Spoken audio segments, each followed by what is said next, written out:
আসসালামু আলাইকুম এভরিওয়ান, কেমন আছেন সবাই? আশা করি সবাই অনেক ভালো আছেন। বর্ষাকালে আমাদের এখানে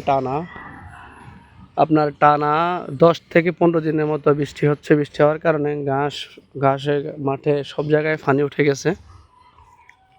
এই যে এখানে এখানে গরু পর্যন্ত বের করতে পারতেছি না। শখ করে একটা গরু নিয়েছিলাম। এখন এদের যদি খাওয়া দাওয়া সুন্দর মতো না দিতে পারি, এদেরও তো একটা বদ্দোয়া আছে।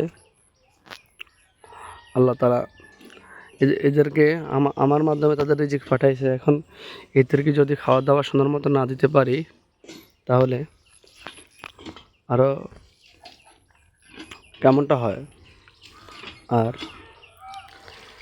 এই গরুটি আমাকে অনেক প্রশ্ন করেছে, তাই দৌড়াতে দুধ দিছে রে, তুই হত দেখি উড়ি রয়েছে খা সুন্দরী বয়স কর কেন কইতাম ক কেন কইতাম ক কোন জিনিস সুন্দর করে কইবি। হ্যাঁ, এই ঘাস খাইতে আছে আর কি কইতাম? এমনি সবাই যেন ফালে তো তো কোনো করতেই না, তো সবাই তো ভালো না এটা।